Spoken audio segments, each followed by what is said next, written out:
God of Abraham, Isaac, and Jacob, I am here. Reveal your purpose to me.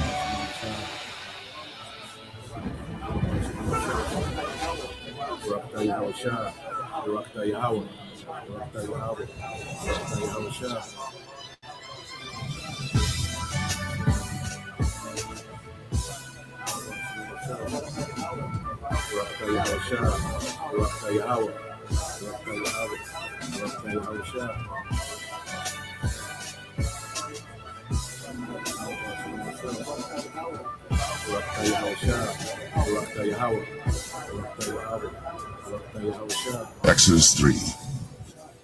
Now Moses kept the flock of Jethro, his father-in-law, the priest of Midian. And he led the flock to the backside of the desert, and came to the mountain of God, even to Horeb. And the angel of the Lord appeared unto him in a flame of fire out of the midst of a bush. And he looked, and behold, the bush burned with fire, and the bush was not consumed. And Moses said, I will now turn aside and see this great sight, why the bush is not burnt. And when the Lord saw that he turned aside to see, God called unto him out of the midst of the bush, and said, Moses, Moses. And he said, Here am I. And he said, Draw not nigh hither, pull off thy shoes from off thy feet, for the place whereon thou standest is holy ground. Moreover, he said, I am the God of thy father, the God of Abraham, the God of Isaac, and the God of Jacob. And Moses hid his face, for he was afraid to look upon God. And the Lord said, I have surely seen the affliction of my people which are in Egypt, and have heard their cry by reason of their taskmasters.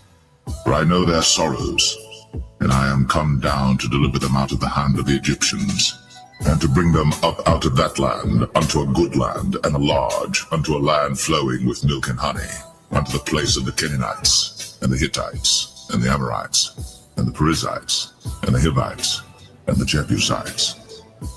Now therefore, behold, the cry of the children of Israel is come unto me, and I have also seen the oppression wherewith the Egyptians oppress them. Come now therefore, and I will send thee unto Pharaoh, that thou mayest bring forth my people, the children of Israel, out of Egypt. And Moses said unto God, Who am I that I should go unto Pharaoh, and that I should bring forth the children of Israel out of Egypt? And he said, Certainly I will be with thee, and this shall be a token unto thee, that I have sent thee. When thou hast brought forth the people out of Egypt, ye shall serve God upon this mountain. And Moses said unto God, Behold, when I come unto the children of Israel, and shall say unto them, The God of your fathers has sent me unto you, and they shall say to me, What is his name? What shall I say unto them? And God said unto Moses, I am that I am. And he said, Thus shalt thou say unto the children of Israel, I am hath sent me unto you. And God said moreover unto Moses, Thus shalt thou say unto the children of Israel, The Lord God of your fathers, the God of Abraham, the God of Isaac, and the God of Jacob, hath sent me unto you. This is my name forever, and this is my memorial unto all generations. Go and gather the elders of Israel together, and say unto them, The Lord God of your fathers, the God of Abraham, of Isaac, and of Jacob, appeared unto me, saying, I have surely visited you, and seen that which is done to you in Egypt. And I have said, I will bring you up out of the affliction of Egypt, unto the land of the Canaanites, and the Hittites, and the Amorites, and the Perizzites, and the Hivites, and the Jebusites, unto a land flowing with milk and honey. And they shall hearken to thy voice, and thou shalt come, thou and the elders of Israel, unto the king of Egypt, and ye shall say unto him, The Lord God of the Hebrews hath met with us. And now let us go, we beseech thee, 3 days' journey into the wilderness, that we may sacrifice to the Lord our God. And I am sure that the king of Egypt will not let you go, no, not by a mighty hand. And I will stretch out my hand, and smite Egypt with all my wonders which I will do in the midst thereof. And after that, he will let you go.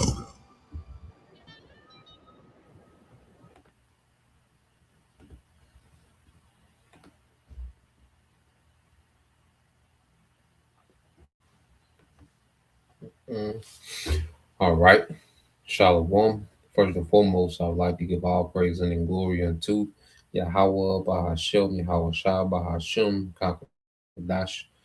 Double honors unto the apostles and the elders of GMS who rule well, teach well, being great examples to which young brothers, and peace and blessings and salutation to the hopeful lake out there pushing his word in truth and in sincerity across the four winds in the name of Yahweh Bashim Shai, pushing to get up out of here. Shalom to the hopeful lake, the believers, the listeners whom have came back to the obedience of the scriptures through faith in Yahweh Bashim Shai. All right, and what I want to get into this morning, all right, this morning news and prophecy. All right, all roads lead to the end of Eve's kingdom. Okay, and as we're closing in, all right, on the end of Esau's rulership, there's a lot going on at the same time. All right, but the way to keep, on track is just to tap into the prophecies, man. You know, stick to the narrative of prophecy, man. Because there's so much news coming out, so much information coming out, and it's easy to get confused in these times. So much is coming out. Okay, and that's why we have to stick close to the narrative of prophecy and the overall, all right, agenda of the Heavenly Father is rooted in the understanding of prophecy, man. That's why. Matter of fact, let's go here, okay? Because people, all right, are now want answers, and what do people want the most? They want to understand what's next. That's why a lot of these political, all right, analysts, okay, certain economists and particular things, you know, they're making a lot of money off these times, okay, because people are intrigued about, okay, what's next, okay, and here it is, the Lord has set up his men, all right, the prophets, which in the eyes of this world is irrelevant, okay, and the Lord set it up like that on purpose, man, because the scriptures speak about he that resteth in the secret place of the Most High, or the secret place of the Most High is amongst the prophets. Okay, because that's where the secrets of the Most High are revealed. He showed his secrets to the prophets. So you look out into YouTube, different platforms or whatever. All right, you have all this information going out, and there's still people ignoring the prophets. The things that the prophets have been saying, for decades, beginning with our apostles and elders. Okay, well, people are now making a killing, being booked and going into the war where the apostles been speaking on our end. Even before I came into the truth, brothers was telling me about, when America goes into Iran, how things are going to go into another gear. Okay, that was decades ago. Okay, so now everybody, these experts, and we utilize, the information from, certain analysts, economists, dealing with technocracy and dealing with the war. But ultimately, they're just confirming what we've been saying, what the spirit of Yahweh Bashim al through the prophets have been saying for decades, man. Okay, but see, one thing that they're lacking is an understanding of prophecy to go with the practical knowledge that they have.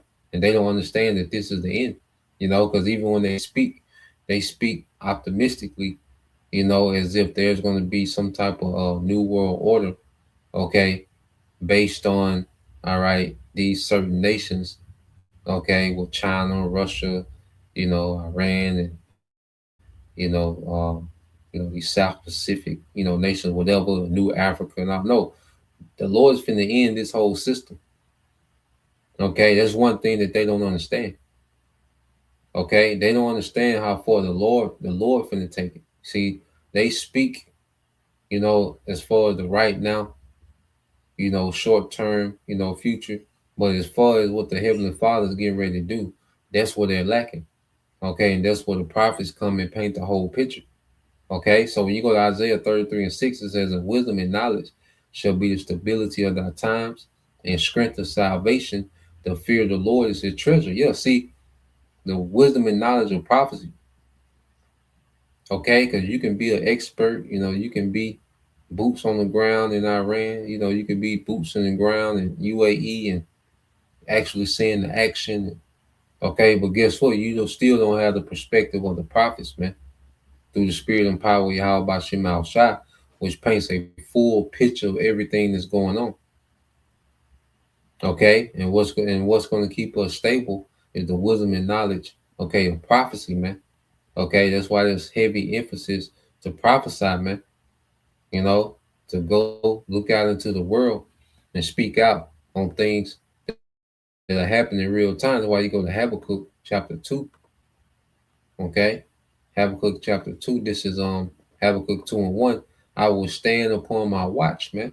You know, as the beloved, elder Apostle Tohar, the beloved elder Yashawamba. All right, they've been going into, you know, how brothers should be prophesying, man, because there's so much going on. Every brother got different, gifts and talents and lots, but there's so much going on, man, that we should be speaking on these things, man. We're on our watch. All right. And as we look out into the world, man, this is prophecy speaking. So as we're upon our watch, man, we're seeing the will of the Heavenly Father come together. We're seeing the Lord wrapping this thing up, man. Hey, the Lord is wrapping Esau up. He's pushing this man to the end. Esau has been pushed by prophecy, man. Okay? The Lord really got this man running to the end of his kingdom. Okay? With the way things are going. All right? And it's a beautiful thing. To see it real time, to see our power, begin to make these moves. Okay? So it says, I will stand upon my watch and set me upon the tower and will watch to see what he will say unto me. And the Lord speaks to his prophets through these events that's happening, man. This is letting us know what time we in. When we see certain events, this lets us know what time we in, man. We're here. Because this devil, he can't, start something and fall back and do a trial run and fall. No, he got to come with it, man. Okay, we beyond this nigga doing all these trial runs, and because it's too much damage being done right now as we speak. There's too much infrastructure dealing with energy that's being destroyed as we speak, man. Okay, the war is constantly escalating. Certain nations are, more nations are, posturing themselves to get involved. Okay, so there's no sign of de-escalation, man. Okay, and if this thing continues, this gives this forces, okay, these elites to have to do what they got to do, man, which they want a global reset. Okay, so we know as we watch out that these devils, okay, are in the mix, okay, manipulating what's going on to bring about a global reset.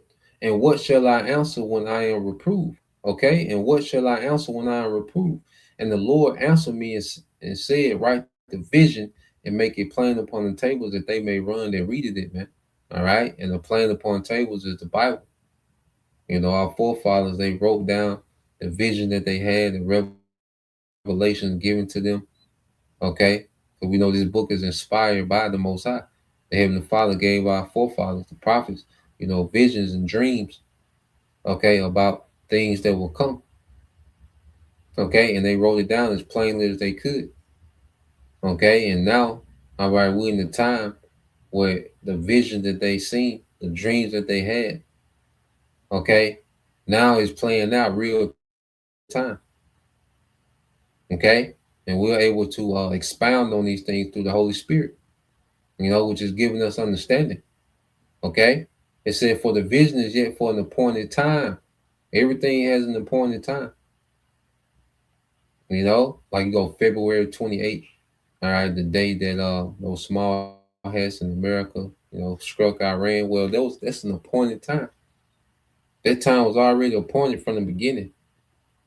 2026, February 28th. All right, that certain time was already marked and appointed, all right, to begin, okay, the war, all right, that will end Esau, man, that will end, all right, these heathens, man. Okay, beginning with Esau, beginning with Amalek, man. Okay, now we're in the time where the Lord is getting ready to throw down.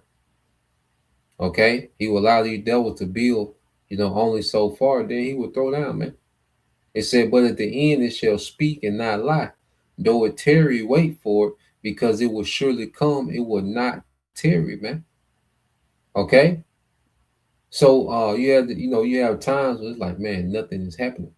That can't be said anymore. We can't say, well, nothing is happening. No, everything is happening, man. You have times in the truth, man, it seems like, it's just business as usual, and nothing really being shooken up, man. Okay. These people just going about their day to day, man, with no care, man. This wicked society is like, damn. Okay. But now it's like, okay, everything is happening, man. You know, there's a major ripple effect, man. You see? Because Lord will, man, that the Strait of Hormuz stays closed, man. It's just gonna continue to get worse and worse and worse, man. Okay, and we can see scenarios with other nations and that's how it's always been, because there's been starvation in other countries. Okay, while other countries been chilling. So we can start seeing starvation just begin to spark off in these other nations, chaos in these other nations.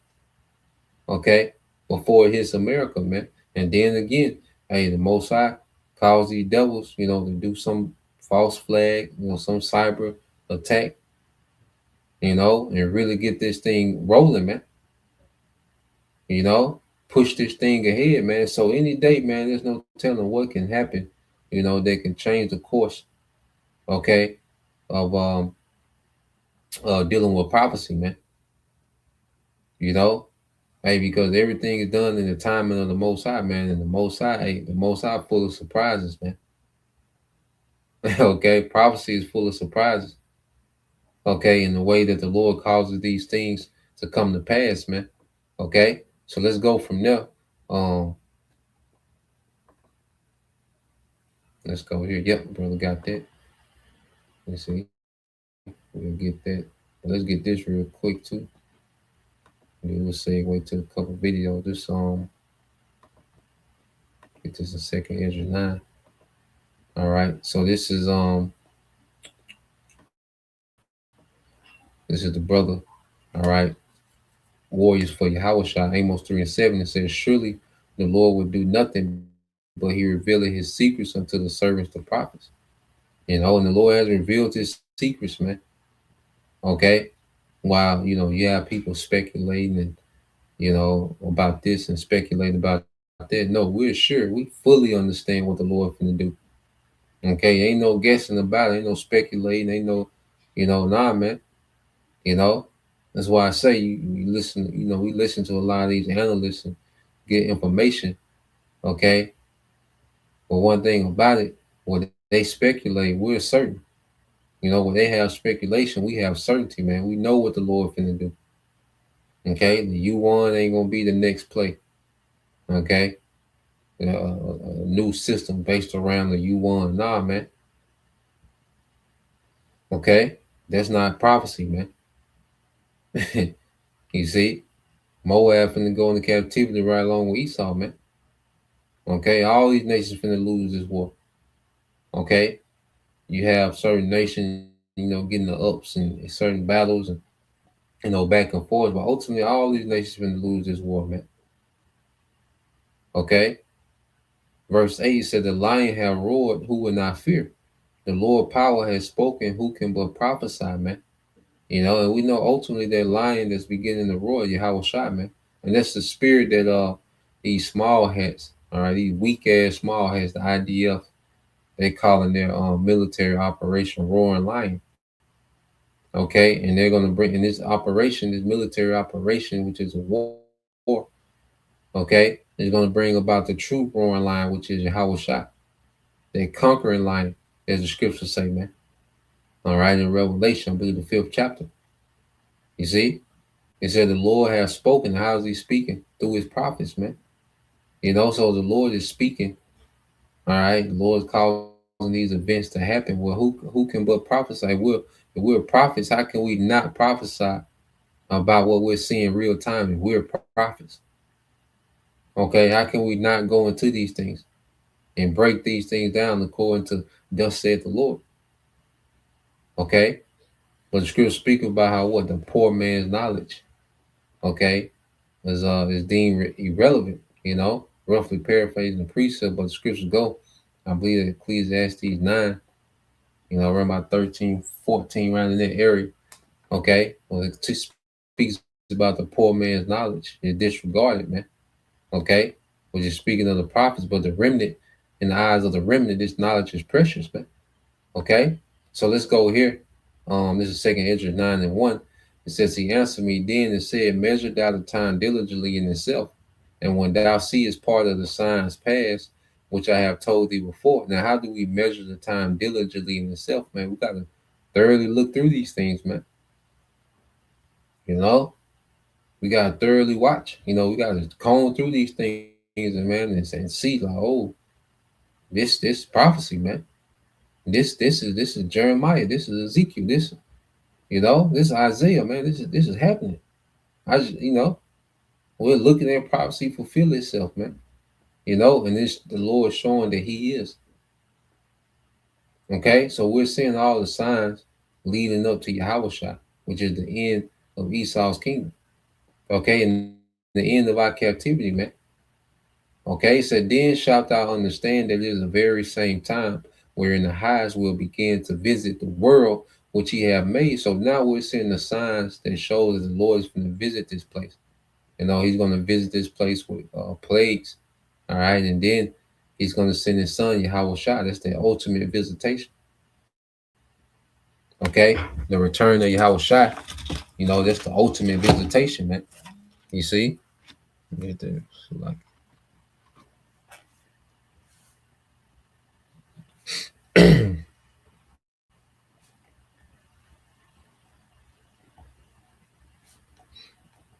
Yeah, that's a lesson within itself. The ultimate visitation. So reading down said, therefore, when there shall be earthquakes and uproars in the world, and that's what we're seeing.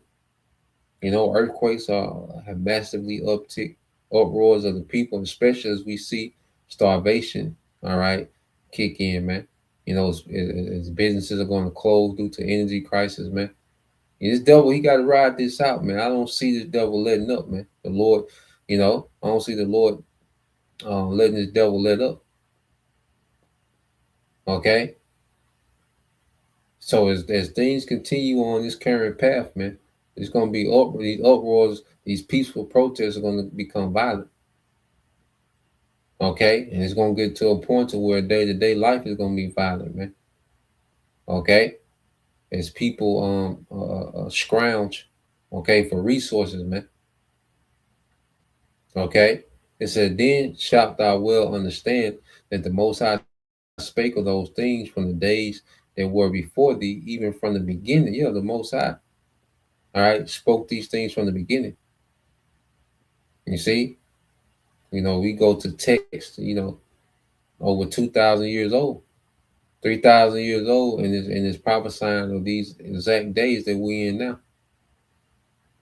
Okay, I will set, a cruel Lord over the Egyptians.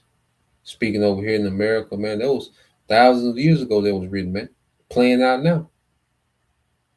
Okay, Egyptian shall be against Egyptian. Okay, there shall be no work for the head. All right, the tail. You go to Isaiah 19, man. That's ancient text, man, and it's playing out real time.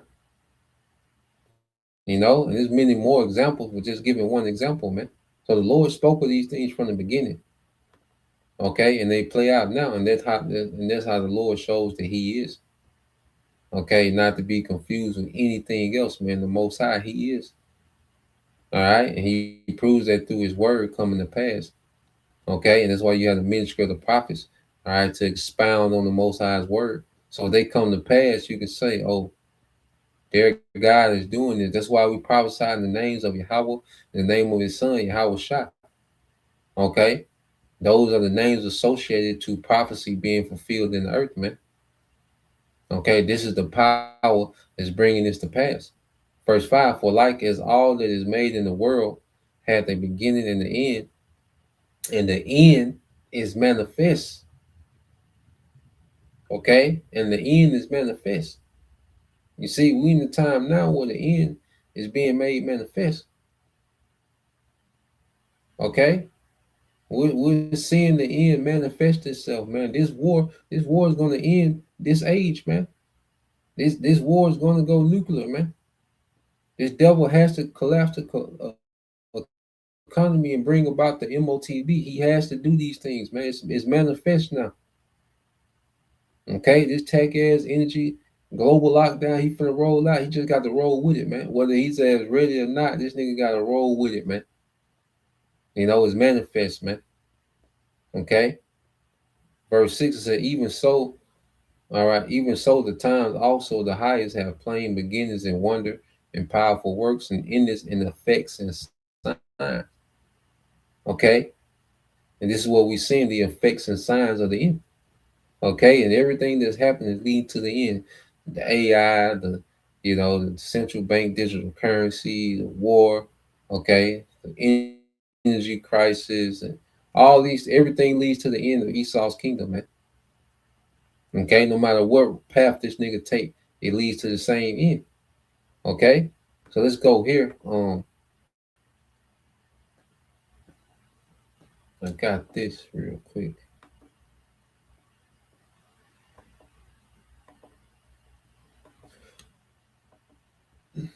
So let's go here. And then we'll update that's going on. Like I say, because this war, what we're seeing is these nations that's involved in the background, eventually they're gonna come to the forefront. You know, and all these nations, all right, have new world order ambitions. Okay, and what we're seeing, all right, is a shift in the trajectory that's going to lead to actual war. You see, Esau started this war for a global reset, but the Lord started this war. Okay, all right, the Lord got Esau to start this war. Okay, which is going to end this man's kingdom. So in Esau's mind, this war was started for a global reset. You know, because he reset the earth. You know, 2 times before, World War I and World War II. Okay, so in his mind, World War III is just the platform for his global reset, not understanding that this war is going to wipe his ass out, man, and remove his ass from power completely. Okay, so the Most High has checkmated Esau, man. Okay, so let's play this. Because this Sunday afternoon, we are now 8 days away from April 6th. That's the date that President Trump says Iran has to comply or face an even more devastating next phase of this war. By the way, a delay that Iran didn't even want. He extended that deadline by 10 days, and the media wants you to believe that means that Washington is in total control. But over the past 24 hours, the real picture coming out of this battlefield has been absolutely brutal for the official narrative, because over the past 24 hours, we got some devastating new information that completely blows apart the propaganda that we're being fed by Washington, by Tel Aviv, and of course by the mainstream media, which is in lockstep with both of these governments. And they are basically PR arms of the Pentagon. Here's the reality on this Sunday that they don't want you to focus on. The Washington Post reporting that the United States has already burned through more than 850 Tomahawk missiles in just 4 weeks as we now enter this second month of the war. Remember, it was supposed to be a 4-day war? Okay, so think about that. More than 850. These are not cheap Tomahawk missiles. These are not easy to replace, and we don't have the capacity to replace them yet. At the very same time, Reuters is reporting U.S. intelligence can only confirm with any kind of certainty that about 1/3 of Iran's missile arsenal has actually been destroyed. 1/3? Do you buy that number? So let me get this straight. We fired off a staggering amount of high-end munitions. We've hammered them with bunker-busting bombs. 10,000 targets. We can now confirm 10,000 targets.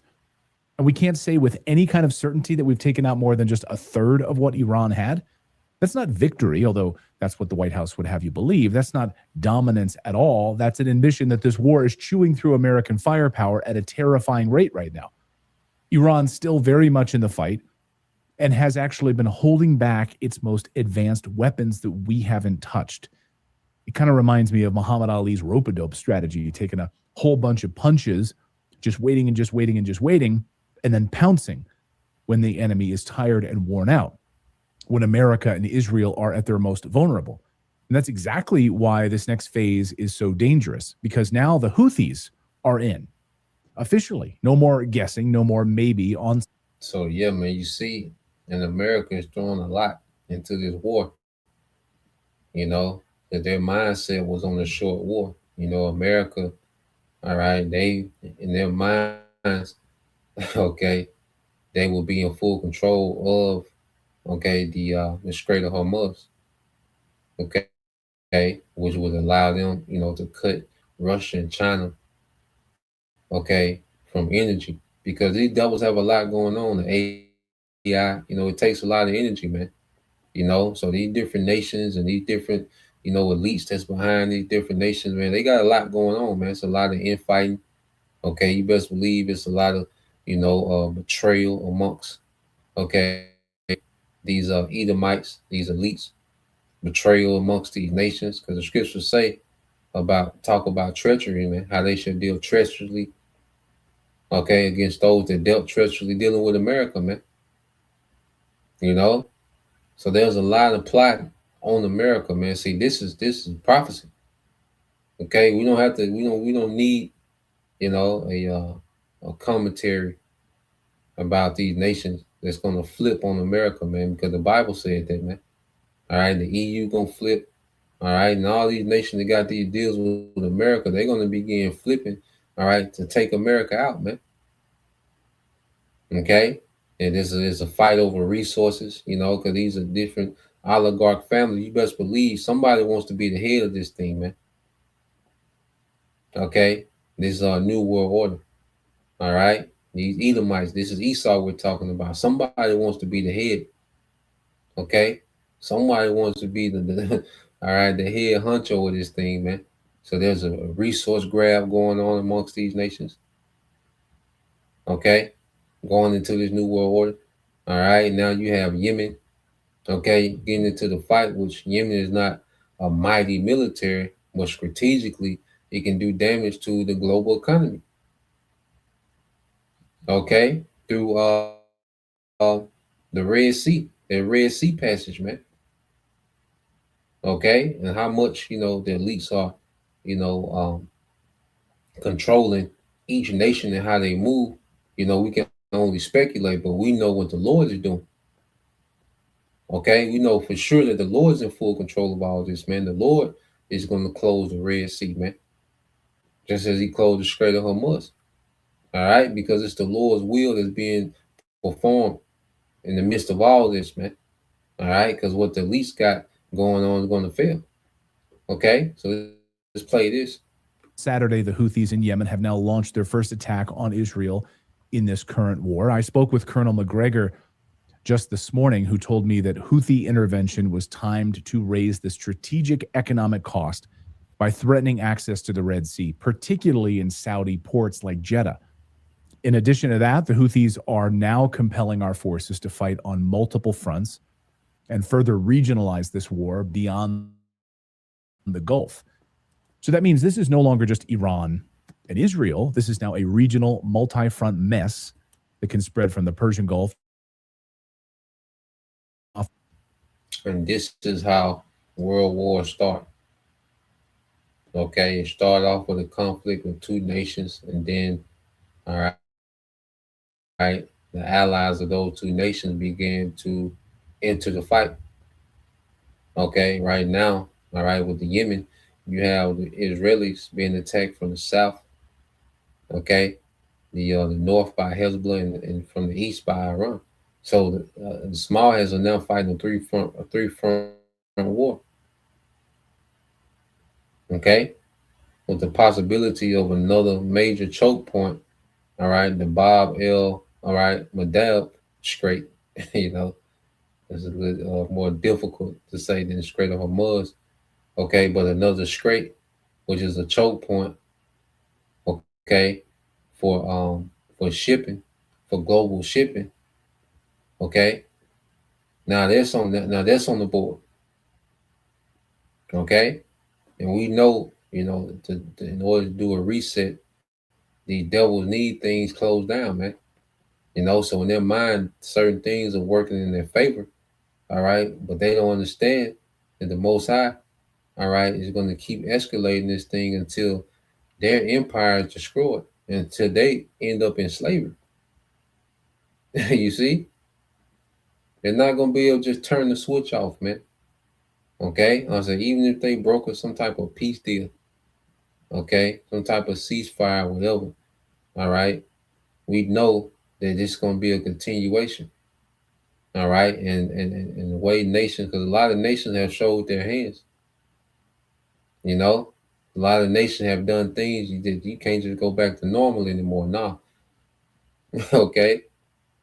And this thing is getting to a point of no return, man. As it keeps going and escalate, it's getting to a point of no return. So let's play this some more.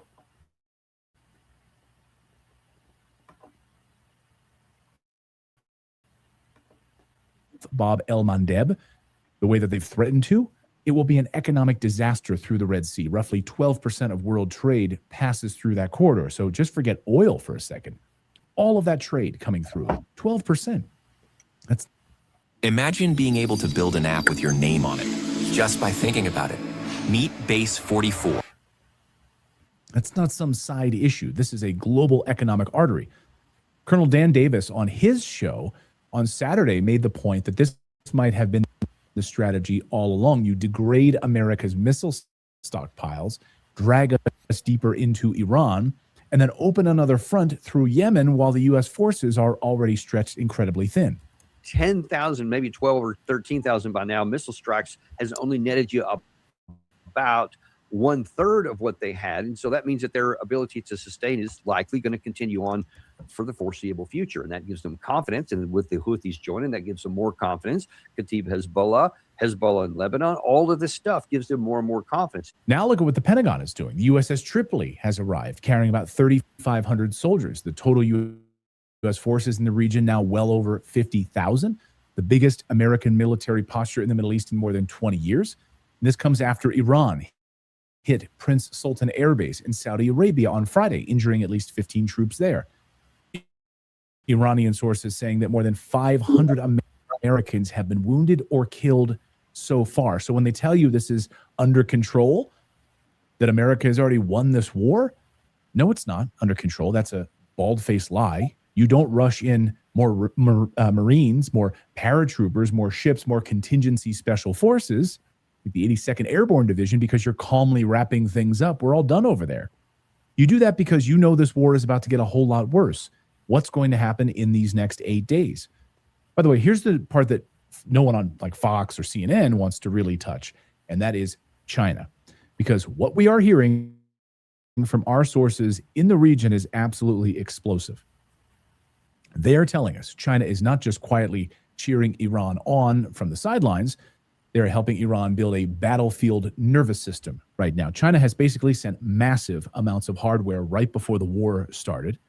We're talking portable anti-stealth radar that we've learned about, surface-to-air systems, the Baidu satellite support systems, signals intelligence systems, terrain mapping, cyber architecture, real-time tracking of U.S. naval movement. Our sources say Beijing is using this war as a live fire intelligence laboratory against America's most advanced systems. So another thing in wars too, you know, especially since Iran is holding its own, China and Russia are able to test their military hardware in the real war.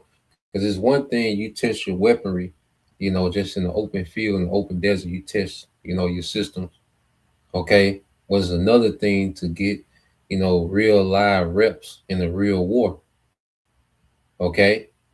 That's why certain, you know, like Korea, they sent troops. North Korea sent troops to help Russia in the Ukraine war. Not that Russia was need help, but to get those troops their real live training in the war, in the real time war, because you can't replace that. Okay, Palantir don't give a damn how many cameras and AI and witchcraft. You can't replace real time experience. Okay, in war. Okay, so China and Russia is getting all this real time learning, all right, of American hardware, all right, and how their hardware responds and performs against American military. So they're getting that privilege of seeing how their weaponry perform against American weaponry and not having to be in the actual war. Okay, but eventually they're going to get directly involved because of prophecy's sake. Okay, the kings of the east, Ezekiel 38, we know that's going to play a part. But what they're doing now, they're allowing their weapon systems, all right, to be tested real time in war. Okay, they're learning. They're learning a lot. Okay, like I say, just because Iran. Okay, the war started February 28th. And people were saying just because like Russia didn't jump in immediately, the next week, then oh man, Russia. No, it don't work like that, man. Okay, study World War One, World War Two, man. Certain nations didn't come in till a year later, 2 years later. Okay, America didn't come into World War Two until the end. Okay, nations just don't come into war 3 days later, man. It don't work like this. Not a bar fight. Okay, it takes time, man. Now these things are going to be faster than World War One and World War Two. Things are going to move faster, but war don't move like that, man. Okay, to where these nations get directly involved in 2 days, 3 days, they don't work like that, man. Okay, so what we're seeing is Russia and China. They're allowing, they have the privilege to get real time data. Okay, on how these weapons perform, and they're learning, and they're just in the lab upgrade, making tweaks, fine tuning. And when they really, all right, when these nations really come together to go against Babylon, man, they're gonna beat the brakes off America, man. And the small hats is just a little appetizer on the side, man. Okay, a non-factor, man. Okay, and these nations know that America and the small hats come as a combo package, man. That's why America and these small hats gonna get the worst of World War III, man. Okay, so let's play this. Everything we do. So is taking Taiwan next? What will we do? They're watching everything that we have.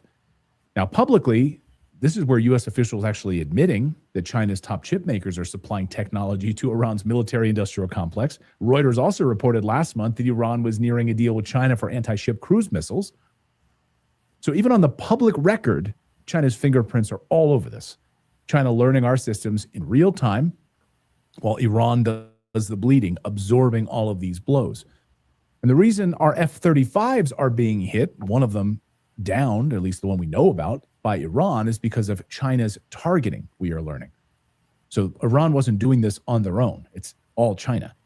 Remember, these aircraft, by the way, were supposed to be unhittable. That's why we spent, tens of billions of dollars on this F-35 program. They're unhittable. Okay. Not anymore. And maybe that helps explain the next humiliation in all of this. America and Israeli intelligence appear to have badly underestimated Iran. Yeah, if a brother can get that as well, because we can't stress enough how the Most High is showing that no matter how powerful military is, how wealthy a nation is, they have limitations. Okay, they're subject to limitations, man. Okay, so let's matter of fact, if a brother can get that in the book of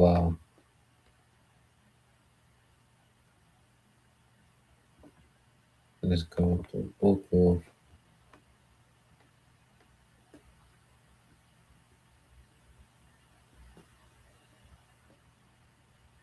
let's get the book of Isaiah chapter 33.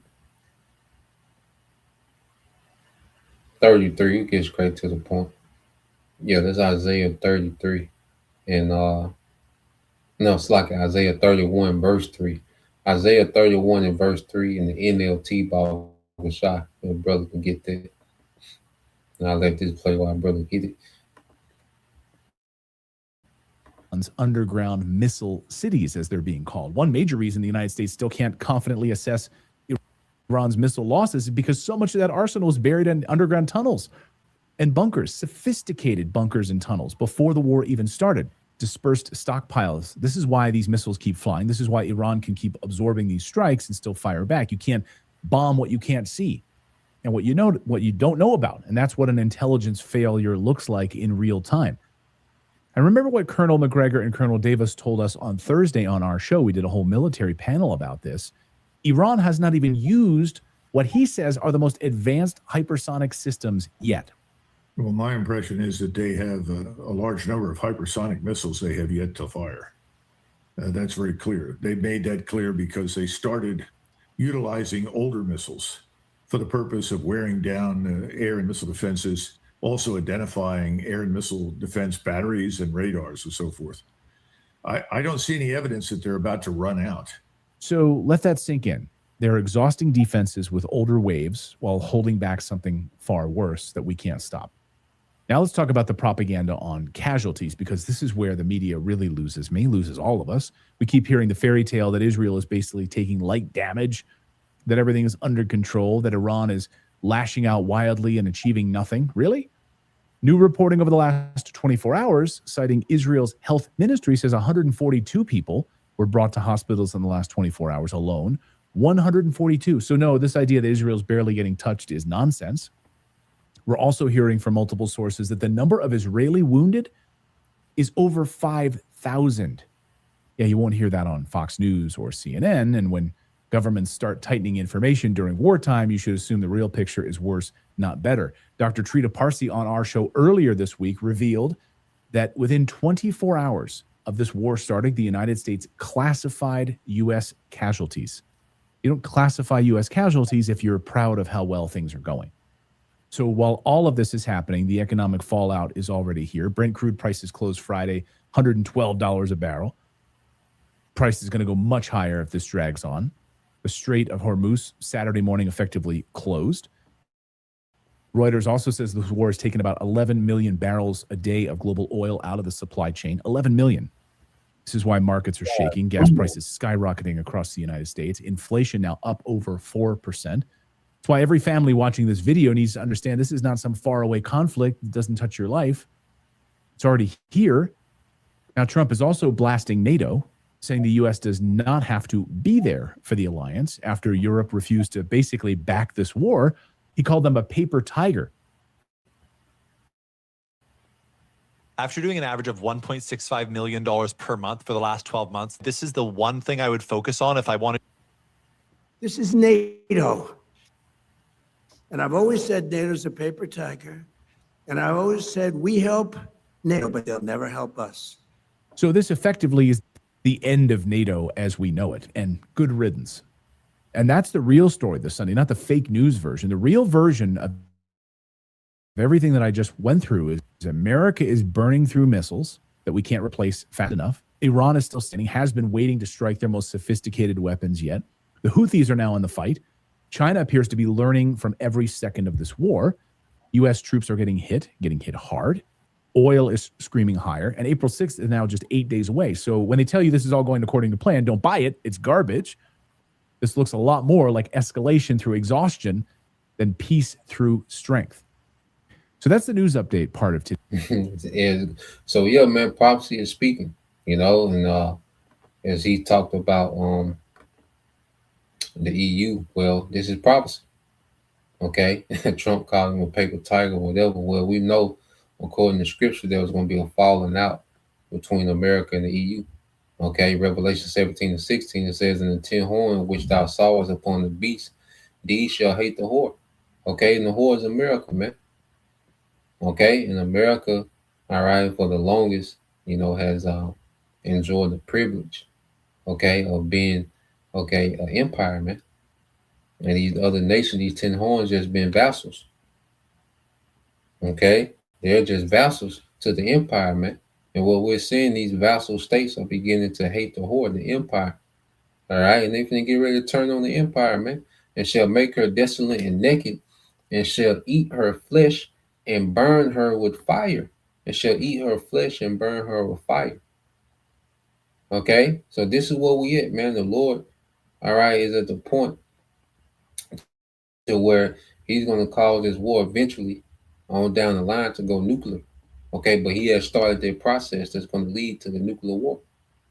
Okay, and even these EU nations that have the capability, they have the nuclear capability to reach America, man, they're going to torch this bitch, man.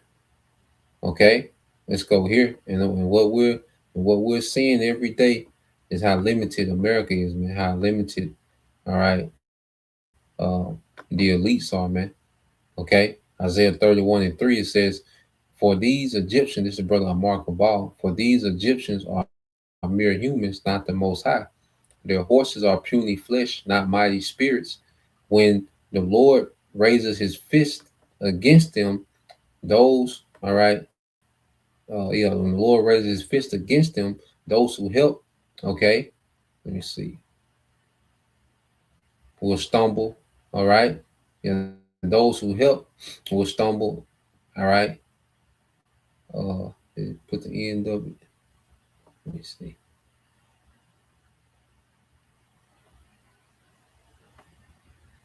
Oh yeah, those who help will stumble, and those being helped will stumble. Okay, so what we're seeing, all right, American military is limited. Okay, they're mortals.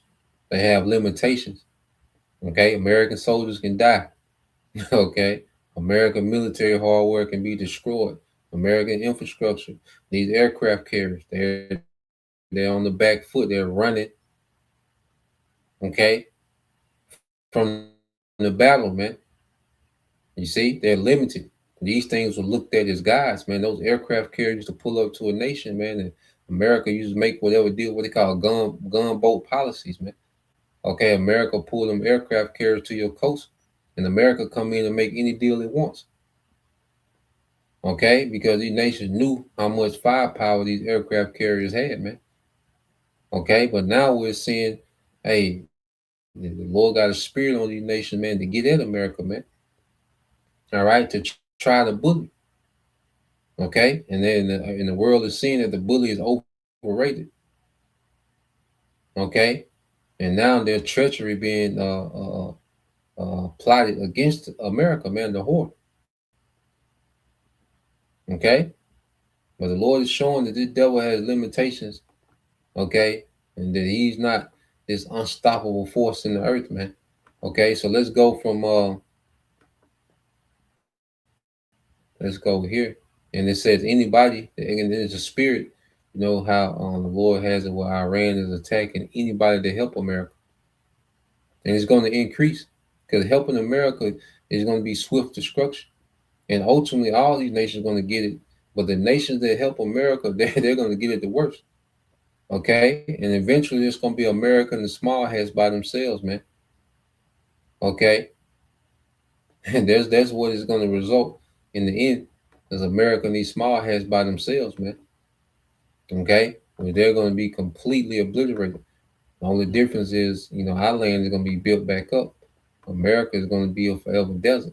Now let's go here real quick, because what you have to understand, and if a brother can get that in Second Esdras, all right, 15:5. All right, because war and famine, we went through before. War and famine go together. Okay, so brother, get that thing in Second Esdras 15:5.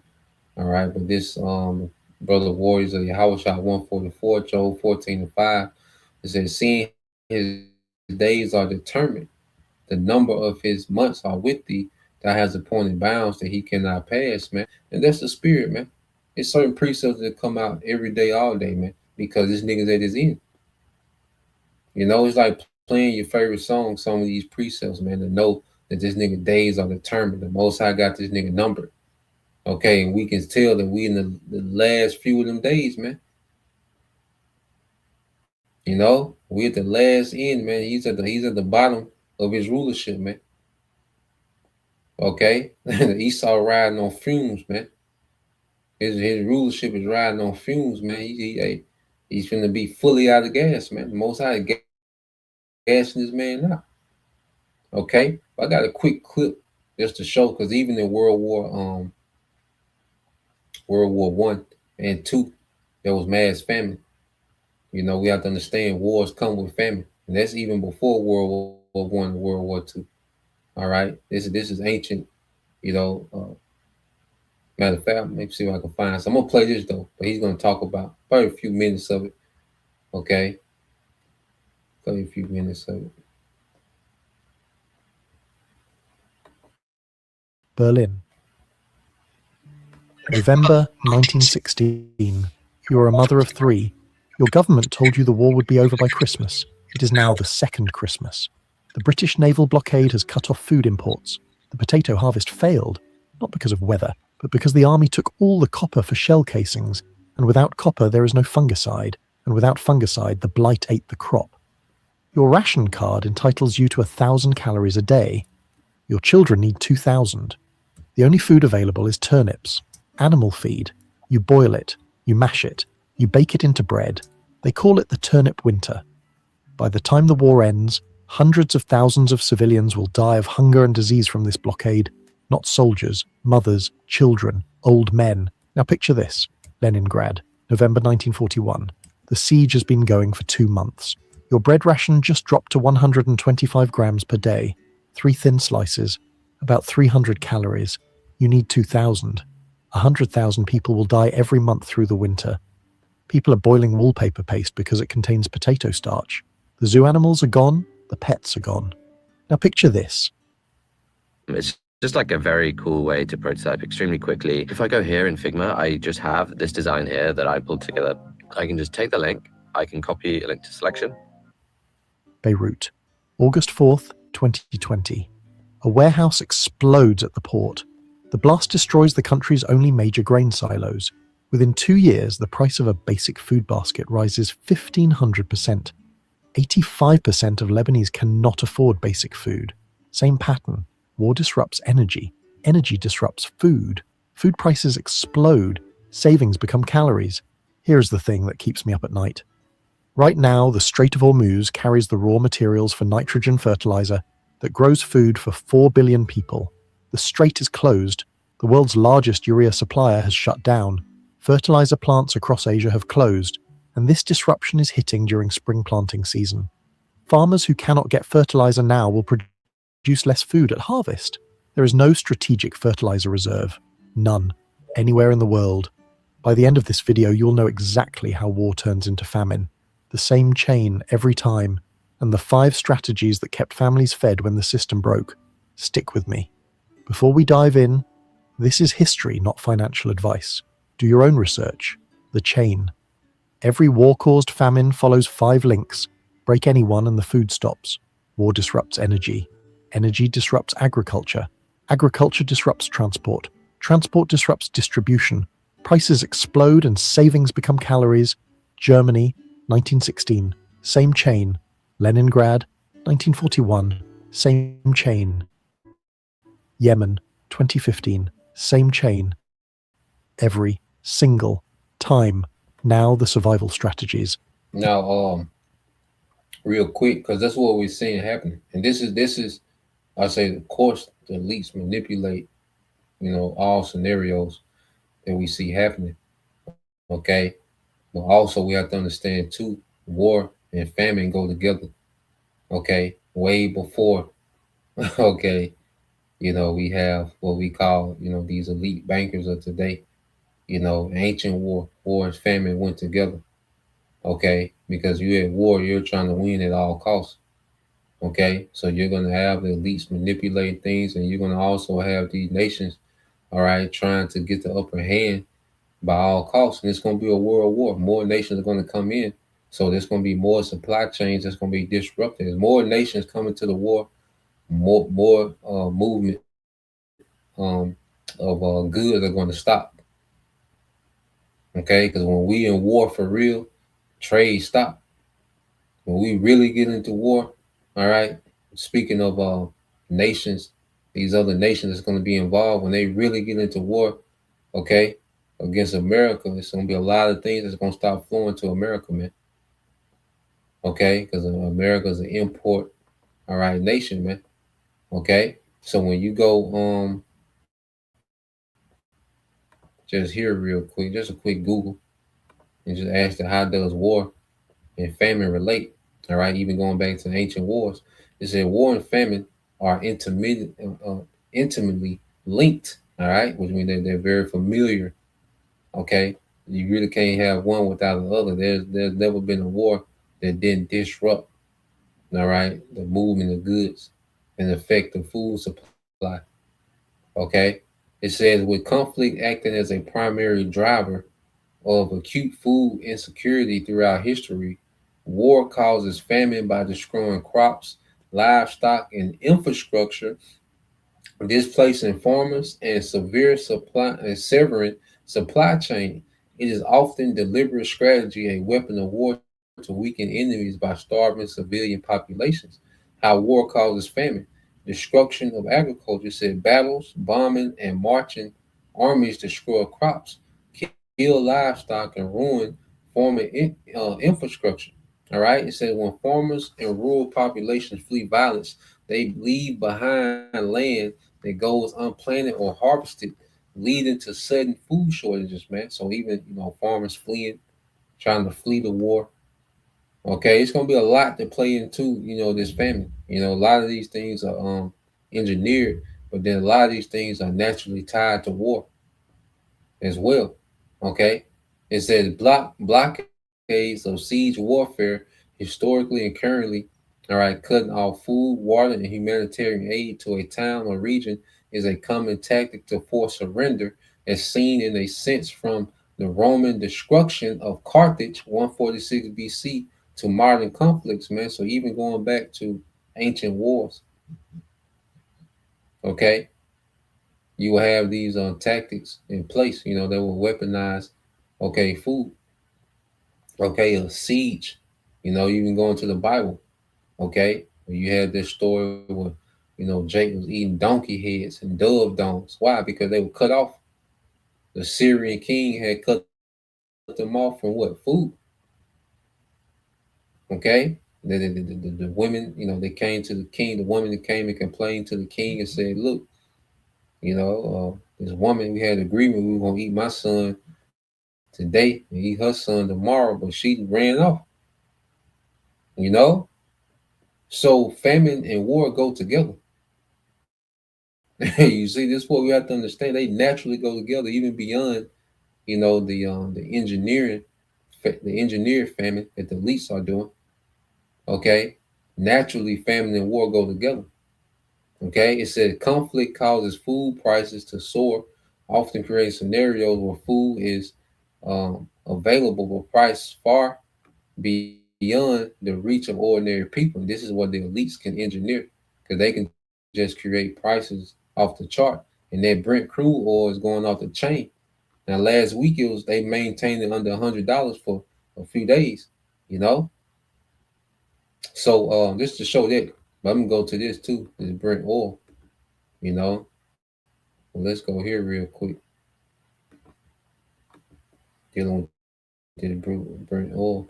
So I looked at it today, man, and the Brent oil prices is 115.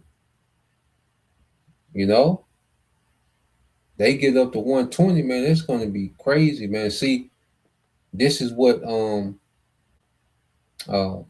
the devils do. Trump kept them prices low by talking about those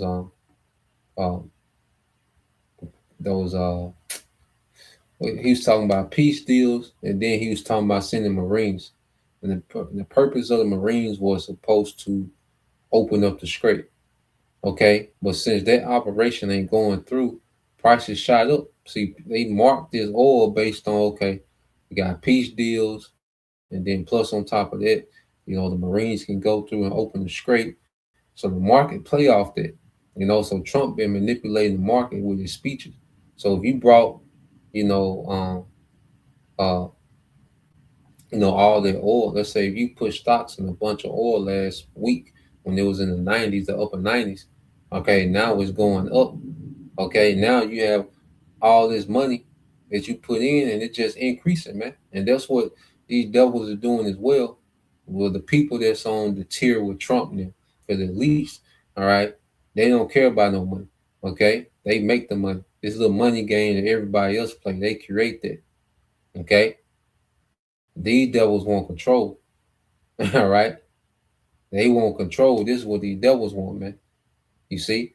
But they letting these these cronies, Trump and his cronies, okay, they're beginning to manipulate the markets and do a money grab. Because these little smaller underlings like Trump, they still, they play this money game, okay, of the elites, And since they have all this inside information and they able to say things and manipulate the market, there's a lot of money grabbing been done as well. Well, see, this crude oil is at 115, man, for the US, man. That's getting up there. So this is something to look for. All right. So let's I think I got one more little clip. Okay, let's play this.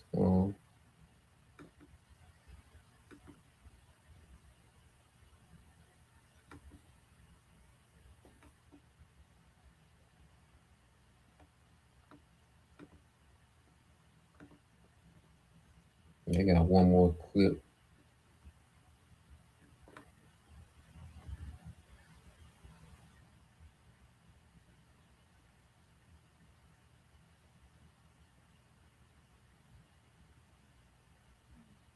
All right, this second Esdras 15:5, it says, "Behold, said the Lord."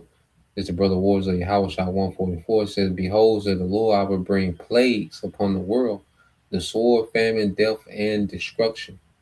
Okay, so war and famine go together. Destruction. Okay, these things go together, man. So this war goes on. Famine is going to increase. Famine is guaranteed to increase if this war goes on, man. Yep, the brother got these two. Yep, beautiful. This the brother Zechariah Yahweh, the 144. His Lamentation 4:9 said, "Those slain with the sword are better than those slain with hunger, for they pine away, straying, all right, straying through the wilderness for the want of fruits of the field." Man, yeah, it's gonna be a torturous death, man. A famine. That's gonna be a torturous death, man.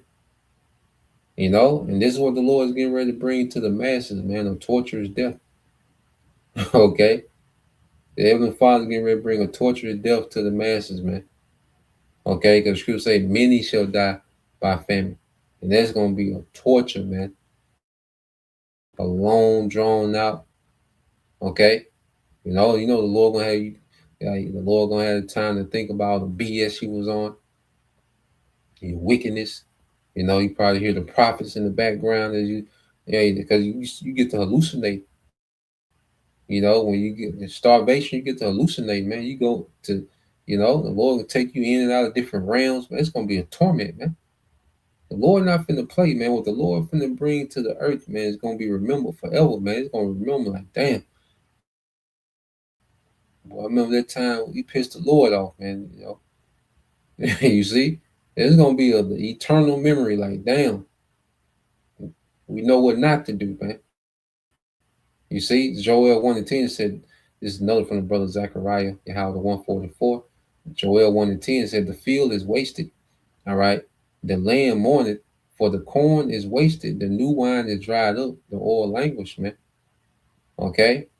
So we got things in place, man, to where crops ain't you're gonna have it to where crops are not being harvested. These farmers don't have it, and what's available, okay, people are not going to have access to, because the price markup, panic buying, the violence, the civil unrest is going to be, domestic wars going on within these different nations.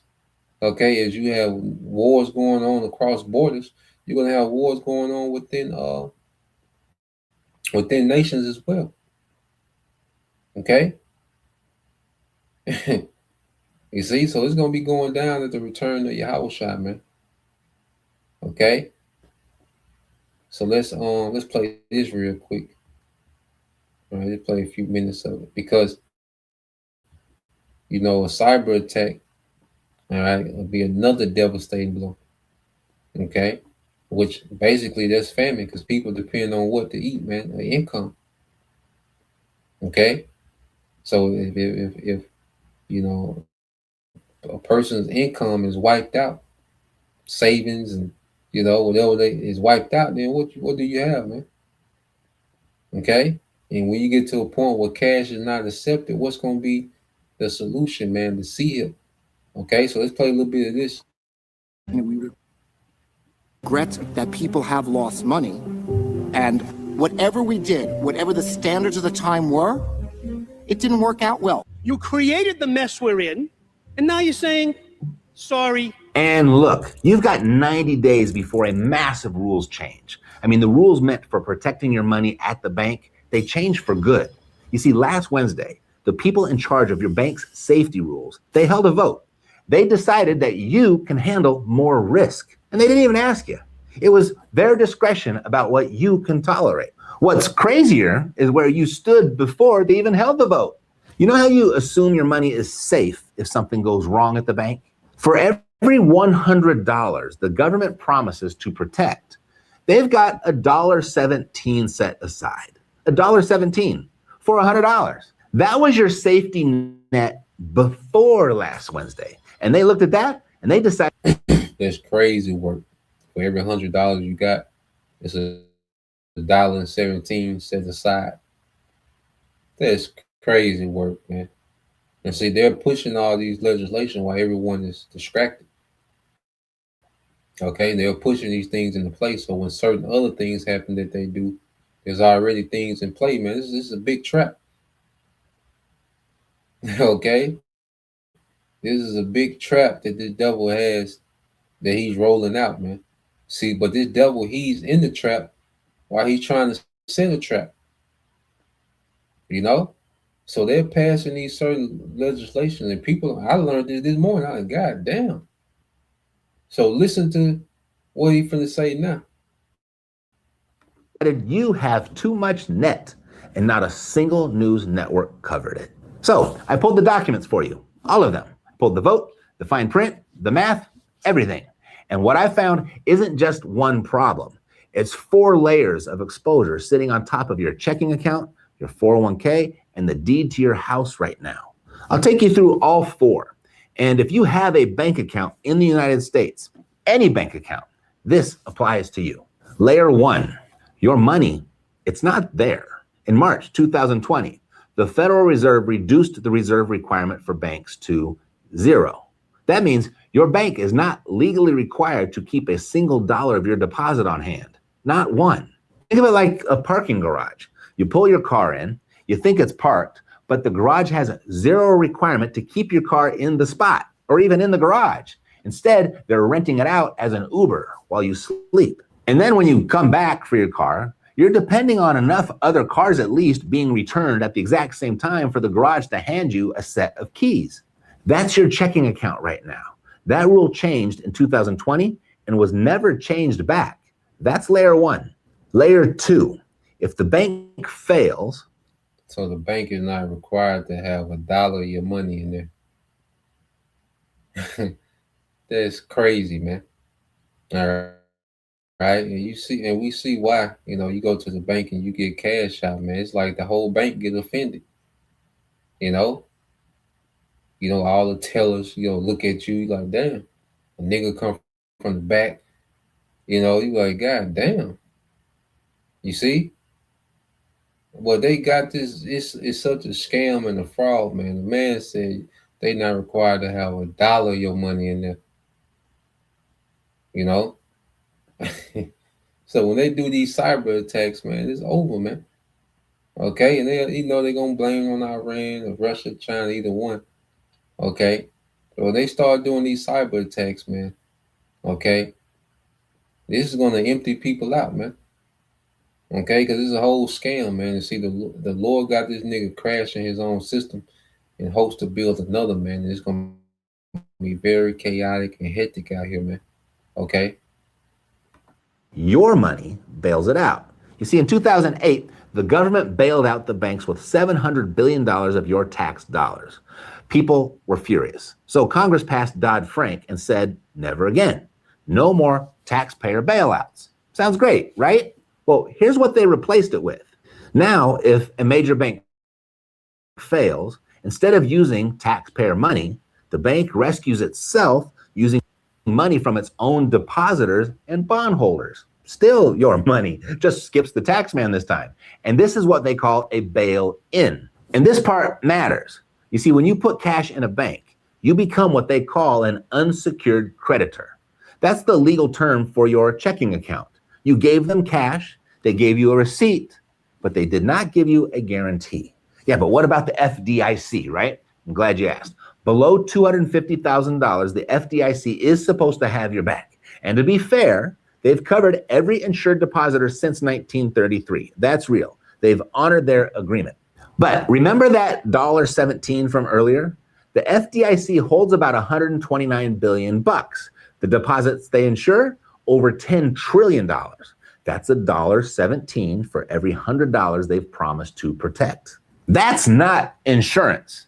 That's a hope and a prayer that it doesn't all come down at once. And after 3 massive bank failures in 2023, the FDIC had to borrow $93 billion just to cover the damage. They had to borrow money to cover the insurance that they sold you. So your money isn't there. And if things go wrong, it's your money that rescues the bank. But then there's this. Even in that rescue, you're not first in line for your own money. And that brings us to layer 3. Wall Street gets paid before you do. You see, under Dodd-Frank, derivative contracts, the bets banks make on Wall Street, legally get special treatment in resolution. And that makes the pecking order far messier than most depositors realize. Meaning, if a bank goes into that resolution process, the casino chips get paid before your savings account. JP Morgan alone holds roughly $58 trillion in derivatives. The top 25 banks, over 200 trillion. You're standing in a line you didn't know existed, behind $200 trillion in Wall Street side bets. And before you say, no, Matt, that's not going to happen. You're just trying to scare me. Well, it already happened. You see, in March of 2013, depositors at the Bank of Cyprus woke up on a Saturday morning and found out that 47.5% of everything they had over the insured limit was gone, converted to shares of a failing bank. Banks closed for 2 weeks. ATMs emptied by Monday. Capital controls lasted years. And as of October 2025, 12 years later, victims are still filing reimbursement claims.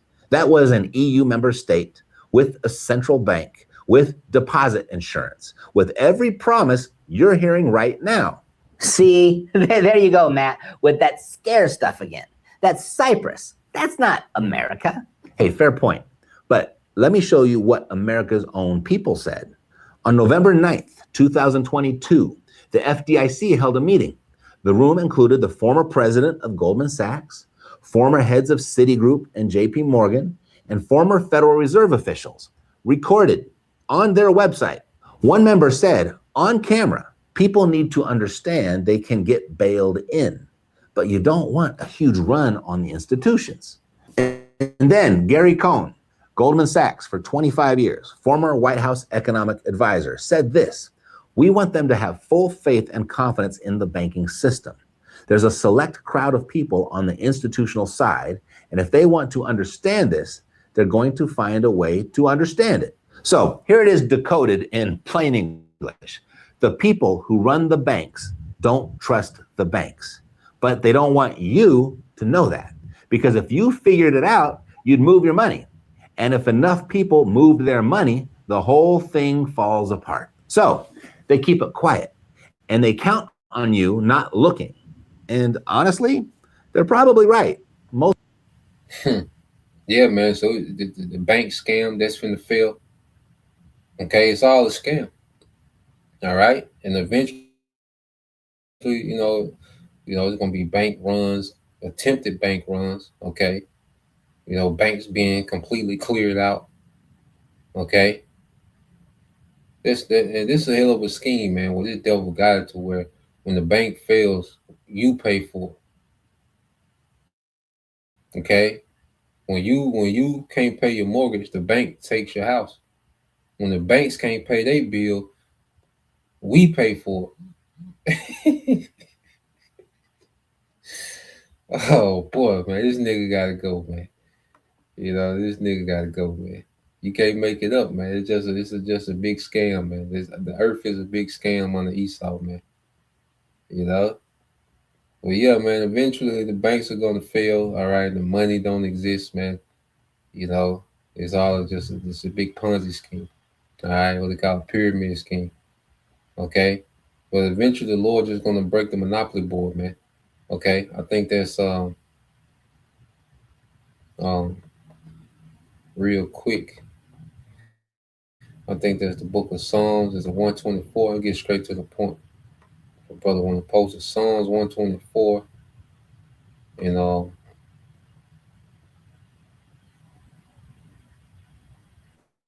Yeah, let's go to Psalms 124, verses 7 and 8. Bible shot. Psalms 124, verses 7 and 8. You know. Well, yeah, man, this is one big scam. Okay. So we're finna see just the complete failure of this society. You know, it's a controlled demolition, and then it's gonna go out of control. Okay. What we're seeing is a controlled demolition of this whole society, and then it's gonna go out of control. You know, and it's gonna be in the full control, all right, of the Most High. And it's gonna be the end of Esau's kingdom. Okay, the Lord got it set up to where He's finna end the kingdom of Esau, Edom. Okay, that's what we're seeing happen. You know, and Esau, he got his own agenda, and he think he got it figured out. No, okay, the Lord got this nigga numbered, man. This is a brother of Mark Cabal, Psalms 124, verses 7 through 8. It says, "Our soul is escaped as a bird out of the snare of the fowlers." Okay, who's the fowler? Esau. Okay, and what is the snare? This whole system is a snare, man. And he wants to entrap everyone into a digital prison. You know, because he want to remove you from one prison of debt. All right, from a debt prison, and ultimately that's what this devil is doing. All right, he's hurting you from being a debt prisoner, okay, to a digital prisoner, a digital debt prisoner, man. Okay. It says our soul is escaped as a bird out of the snare of the fowler. The snare is broken, and we are escaped because Yahushua gonna come break this whole system. You know, when we go up in those chariots, man, okay, Yahushua is gonna be breaking up this whole system. The missiles are gonna be destroying all this infrastructure, man. You see, so this whole system is gonna be broken. It's all corrupt, all right. It's all right, oppressive and deceptive, man. It's wicked. Okay, verse 8, it says, "Our help is in the name of the Lord who made heaven and earth." Okay, who made heaven and earth, man. Our help is in the name of our power, man, the authority of our power, man. You know. So that's the point. You know, I'll leave it there. Lord will, you brothers, all right, and you sisters edified. Till next time I say Shalom. Kwam Yashala, Abba, soon. Shalom.